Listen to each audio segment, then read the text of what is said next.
Hello friends, Heidi here from Rain Country. God is good all the time, and I'm here for another Monday this and that vlog where I talk about many different topics. Unlike my other videos that are focused on specific topics, this is where I try to cover a bunch of different things and also lead you back to videos I have that are more specific to some of the topics I'm just going to be rushing over. So let's get to the topics of today. So the first one is my Camellia flowers are starting to bloom. This is from the Camellia japonica, and so I am starting to harvest them. Today's the first day, and I'm going to be dehydrating them for using in my skin cream, but you can also use them in teas. And I actually have a video I did last year on the benefits of the Camellia japonica flowers, which I'll link to in the description box down below.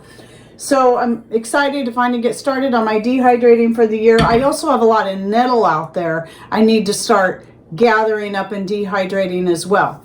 Right now I'm not using my electric dehydrator because it's still been cold enough off and on for us to keep fires going, which is typical for us this time of year. So I'll just be putting it on one of my stainless steel racks with a cloth over it, with cotton cloth, and then just dehydrating these next to the wood stove, and they should dehydrate up pretty quickly that way.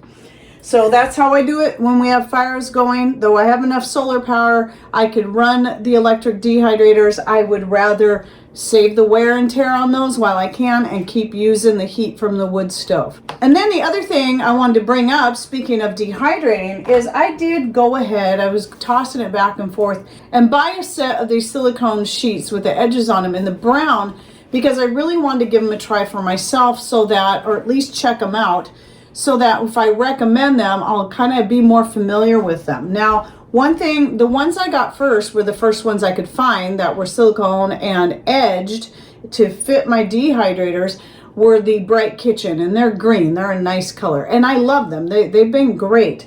But these came out after I bought all those, and they are a better price because you can actually get 6 of them instead of just 3. And even though the cost of the Bright Kitchen has gone down since I bought mine, these are still cheaper to buy the set of 6 if you want that many.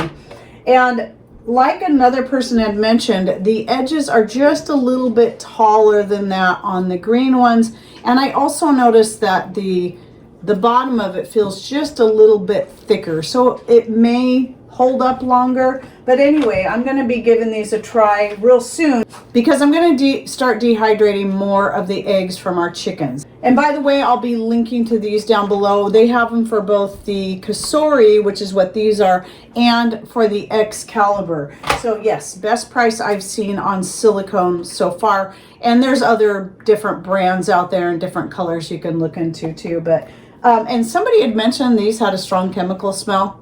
I didn't notice any smell, none. But I still wash them up right after getting them in. So I do recommend you do that. So one of the things I like the silicone for is when I'm dehydrating the eggs from my chickens. So I start getting in those excess eggs. I want to start putting eggs up to get us through the year. And I've been putting up quite a bit because I have found in the last couple of years that dehydrating the eggs and trying to keep them as raw as possible, so dehydrating on a lower temperature, has been my favorite way to preserve them. It takes up far less space in storage, far less space than the water, glass, or lime water method, and also saves space in the freezer. I still will keep freezing some eggs because I like the frozen eggs. I put them in 4-ounce jars and 2 eggs per jar, and I like using those for when I'm making mayonnaise. But for pretty much everything else, I like using the dehydrated eggs. I can use them for making scrambled eggs, for using in baking products, cakes, breads, muffins, whatever it is you need to add eggs to. So that works really good for me. In fact, I just finished up, I'm showing you an empty jar because I just finished up the very first batch of dehydrated eggs that I put up not quite 2 years ago, at least 1.5 years ago. Same eggs, and they were still good. So I just cooked some up for lunch for myself a couple days ago, and then to that I added some of my cheese, my homemade cheese powder, dehydrated cheese. So the using in the eggs has been the most common way I've been using the cheese powder. You can also use it to make a sauce. So I have videos on making both the cheese powder and the dehydrated eggs that I'll link to in the description box. And in both videos, I do go over some ideas on ways that you can use them if you're interested. So those of you who have chickens, or you're just wanting to stock up on eggs, if you see them for a good deal, you want a good way to preserve them, dehydrating works good. So if you already have a dehydrator and then you have some kind of something that you can put the liquid on to dry, then that might be an option for you. And then right here, you'll see my finished grapefruit vinegar. And as you can expect, whenever you strain out your vinegar, you're always going to end up with less liquid in the first place. Plus, some of the water will evaporate during the vinegar making process because you just have a cloth over it. And that's fine. You can keep it the strength it is, or you can add more water to it if you want. It just depends on how you plan on using it. I don't bother diluting it until I'm going to go use it for something. So the grapefruit peel vinegar I made specifically because I knew it would be bitter, and it is. It's both very, very tart, like vinegar should be, but also bitter. My purpose was to make it for a cleaning vinegar. So I've so far used it in my laundry. Very happy with it. It has a nice aroma to it. And so I'm going to be making more. I have some more dried citrus peels here, mostly grapefruit, but also some orange peels. So I'm going to be getting another batch going. But, you know, just to let you know, I mean, like I've talked about in so many videos, you can make vinegar out of anything that you have excess of. You don't have to go buy or use your precious home-pressed apple juice from your own apples that you work so hard to get, and then turn it to vinegar. I mean, save that for drinking or using for other things and just enjoying. Don't make apple cider vinegar from that. Make other types of vinegar. There's more out there in the world than just apple cider vinegar, and they all have health benefits, and they will all vary. So anyway, the grapefruit, because of the flavor, it is not one I'd recommend using for making extracts or using in cooking, baking, or just, you know, using it to drink it, unless you don't mind the bitter flavor that goes with it. It would still be very healthy. But the most important thing, though, is making sure you're using organic peels when you're doing something like this. So peels from organic fruits only when you're doing that. So anyone who's been following me for any length of time knows that I make vinegars out of almost anything. I've used flowers, I've used various herbs, I've made, you know, the one I like to make for the chickens is I'll use garlic greens and oregano, and especially when it's grown fresh, but I'll also use dried if I need to get another batch made up. But I've got oregano starting to grow, I've got garlic greens starting to grow, so I'm going to get another batch of that going because that's something I add to the chickens' water. So anything you can think of, you can make vinegar out of. The difference is the amount of sugar you add. If you're using something that has little to no sugar, you got to add more sugar. If you're using something that has some sugar in it, then you add a small amount of sugar. But yes, you need sugar to make vinegar because it's the whole process needs the sugar to convert to alcohols to then convert to acetic acid, which is then your vinegar. You can't make vinegar out of and you can't use non-nutritive sweeteners. Some people will ask that, but there's no sugar in them. That's the whole point of non-nutritive. There's no sugar, but your vinegar needs sugar, just like your wine and certain other types of ferments have to have sugar. So just use a good organic cane sugar. It's going to be fine. You can also use honey. And remember, there's no sugar left in it. If you let it finish the whole process, there should be no sugar left anyway to worry about.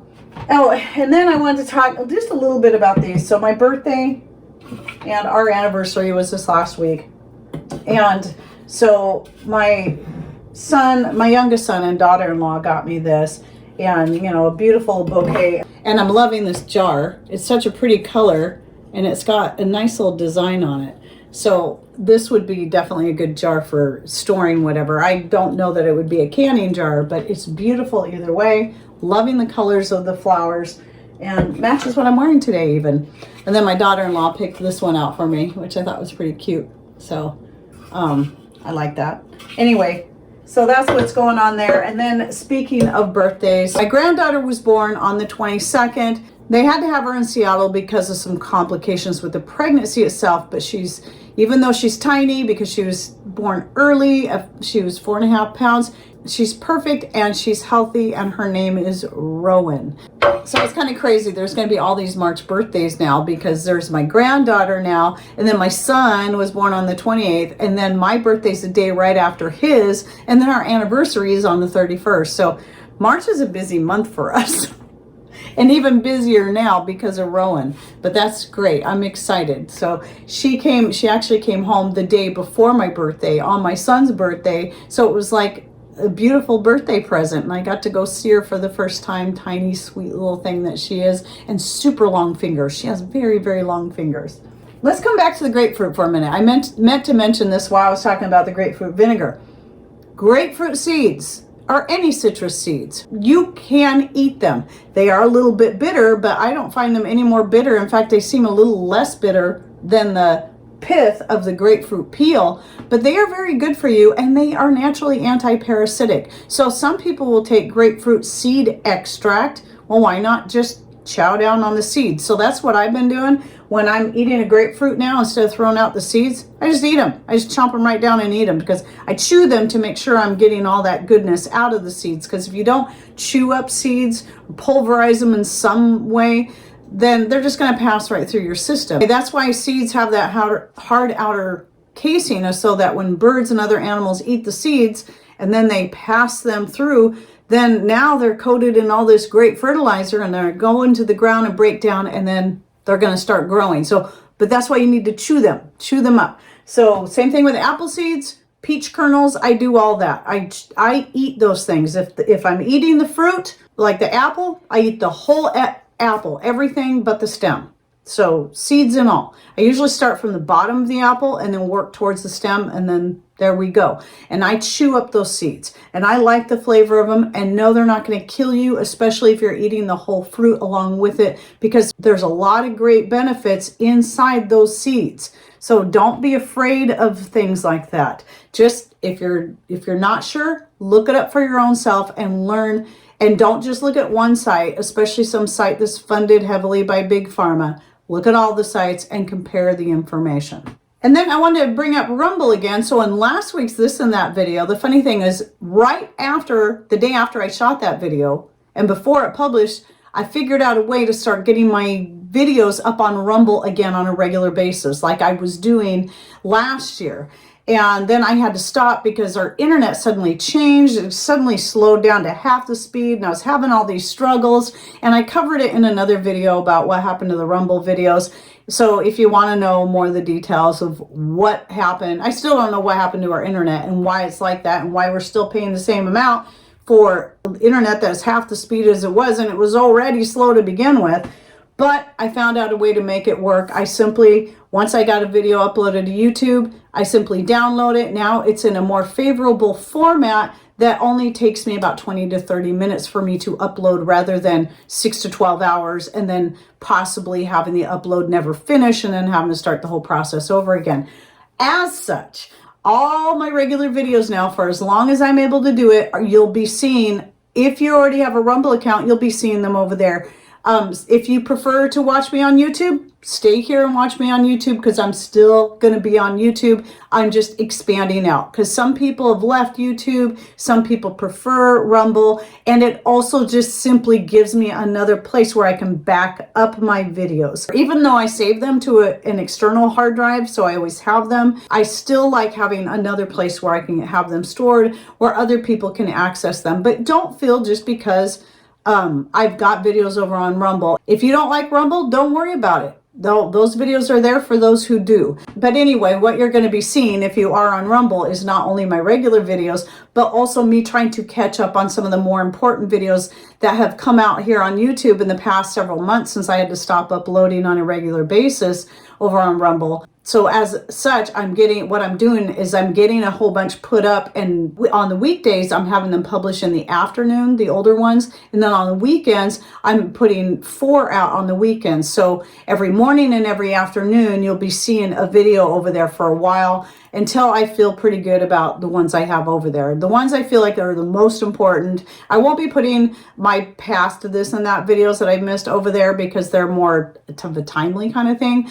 But, a lot of the other ones, instructional videos that I do on, like the 5 ways to save, or the herb profile videos, or anything where I do a list of herbs and more for a specific ailment or just to help with general health of some part of the body, then those definitely will be going over there. So it might take me a while to catch up, but just expect to see a couple videos a day over there. You'll always find my Rumble link in the description box down below. And no, you don't have to have a Rumble account to be able to view the videos. You just won't be able to comment or interact in any way. But I do want to also let you know that the other thing I'm doing, and I've done before, is every now and then I'll have a video idea that I think might be helpful to someone, but because of the content, it's not allowed here on YouTube. Yes, and even you guys know I have clean content. I don't use profanity, but YouTube has very strict rules, and they keep getting stricter all the time.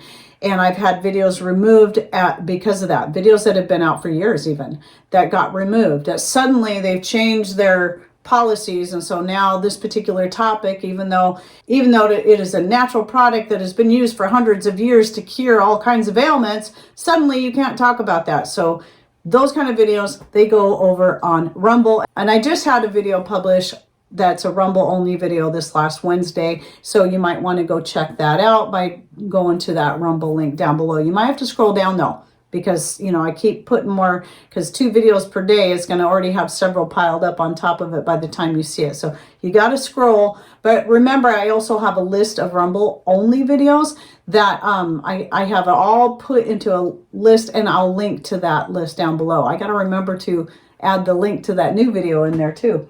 I have a separate video coming up about Rumble, on me being back, that you'll see. I've already published it on Rumble, but that will be coming out later. But I'm also going to be shooting a separate video answering questions about Rumble that people have had, such as, if you upload your videos to Rumble, does that mean they own the rights to your content?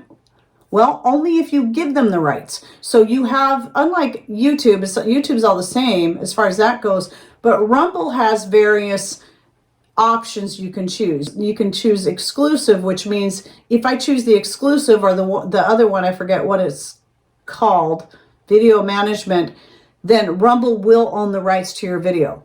And you can't take your video down once that happens, and you can't post it anywhere else. The second option, you can post it to YouTube, but that's it. You can't post it to Brighteon or any of these other options out there. I don't use either of those. I use the less paying method, which is, it's actually called Rumble only. It sounds like, well, doesn't that mean you can only have it on Rumble? I don't know why they use that wording. It doesn't make sense. But that's the one that's most similar to YouTube, which means you can upload it wherever you want. They do not own the exclusive rights to your video when you do that. That's what I do. What it means though is I get paid far less money than I could if I had Rumble actually own my videos. So you don't have to give over your rights. You just got to make the right selection. So if you're new to Rumble and you're considering uploading videos there or starting a channel, and you don't want them to own the rights to your videos, just simply select, when you go to the upload, you go to the second screen, because there's 2 screens you go through. When you get to the second screen during the upload process, you select Rumble only. And then the last thing I wanted to mention is the Dehydrating collaboration. That's the next one coming up. We've got a while yet, because I just finished the medicinal one and I have it scheduled to publish. And I tried to spread those out a little bit farther, but still consider, as you're getting your dehydrating projects going, getting some good quality pictures. Remember, try to keep them clean and neat. I don't mind a pretty background, but you don't want things so busy. Like sometimes people have a whole lot of busy stuff going on in the background, and it's hard to know what's the focus of the picture. You want to make sure people know not only what the focus is supposed to be on, but also have the items displayed in such a way that will let people know what it is, whether it be you're adding labels or you're just laying things out. So let's say I have my jar of dehydrated Camellia japonica flowers, just like this picture I took last year. And then I have next to it, I have the fresh flowers laying there, so you can obviously see what it is. Those are some good ways to lay out your photos so people can tell what it is, because it's a lot of work for me to put these videos together. It is a lot of work. There's so many layers I have to add in there. So I want to put the person's name or channel name, but for me to also add the description of what all the items are, that's just that much more work, and it already is. Even if the video is only 7 or 8 minutes long, it's one of the videos that takes me the longest to edit because, like I said, lots of layers going on there. So anyway, try to make those photos clear, pretty, nothing blurry, but also just by looking at it, you know what it is. That would be really helpful. Or again, you can add a label, just put a little card or put a label on your jar or something so people can see that.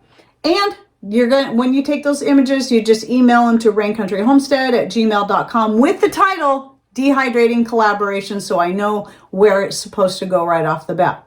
All right, well, I hope you enjoyed my this and that for the week. And don't forget to check out the video links and other information I'll be putting in the description box down below by clicking on show more somewhere down in here, depending on what device you're on. And thanks for watching. Take care and God bless.